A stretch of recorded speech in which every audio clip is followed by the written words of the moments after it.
Hi there, and welcome to this breakout of the box for the Enneatype 8, the Protector.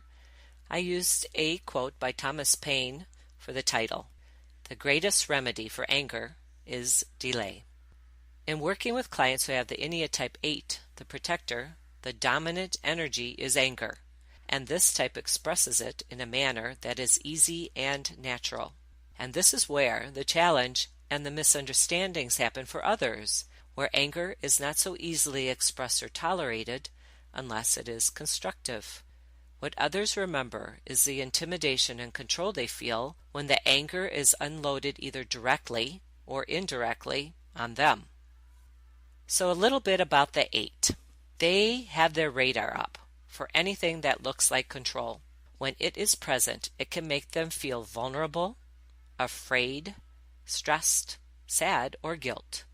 It will appear as anger, and it will only be relieved when it is vented outward. Excessive behavior is a common trait for the 8. They can eat too much, drink too much, and drive too fast.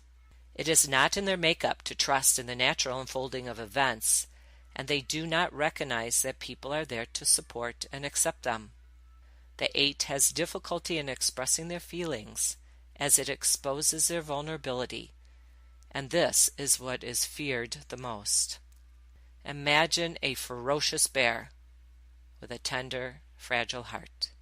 So the tendency is recklessness and impulsive action rather than allowing others to lead or to wait until the right timing and take action in stages.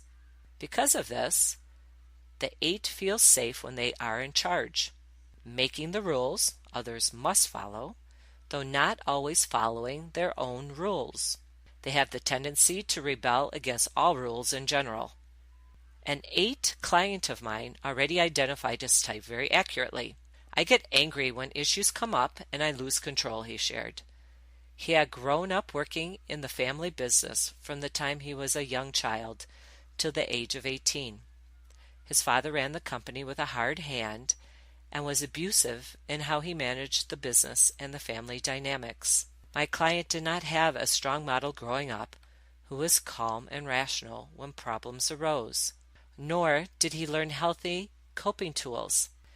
Instead, he was exhibiting the same behavior as his father, and it was getting him into trouble in how he was communicating with those around him. He found himself making amends from the consequences of his behavior, and it was taking a toll in all his primary relationships. When we came together, he shared he wanted to release the need to control and instead communicate with passion and calm composure. In the Enneagram, each of the 9 types have 2 wing types. The behavior traits of one of them is more dominating and complements the main type. My client described his 8-ness with the traits of the mediator, the 9, which makes this 8 type softer in tone. And this was shown on how he cherished peace and tranquility and sought a strategy for lasting results. He was already halfway there with his clarity, focus, and commitment for change.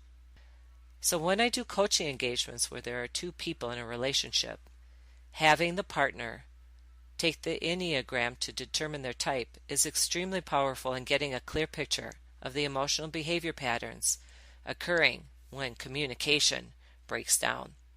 My 8 client was married to a type 3, a performer, and it was due to the strain in their communications that brought him to me. These 2 types complement each other in their confidence, assertiveness, and persuasiveness. Of the 2 types, the 8 is more openly controlling, while the 3 can feel easily used and devalued, not adequately appreciated for their contributions. Both types are not skilled at talking about their real feelings or needs, and they don't like and avoid being vulnerable. So in this scenario, when one or the other was stressed, they fell into an automatic pattern of retreat, where they would each privately struggle with how to communicate what was happening and what they needed from each other. The mismatch occurs as the 3 is focused on developing themselves and the need to be admired for their qualities, while the 8's intention is getting to the truth and are surprised when the other person is hurt by their directness. So once we exposed the behavior patterns of the 8 with the dynamics of his 3 wife, he was able to quickly recognize the triggers and the immediate reactions of feeling either controlled or out of control. Unlearning a set behavior pattern takes awareness, time, and a consistent practice. Daily meditation taught him how to relax and remain grounded when the control trigger surfaced, and interrupt first, then halt altogether the auto-anger reaction. By developing this one ability, he was able to put space between the trigger and his old immediate reaction of anger, and it carried through to applying this practice to other areas of his life. This was an example of just one area where the Enneatype 8 can practice tools for a more satisfying, successful, and fulfilling life.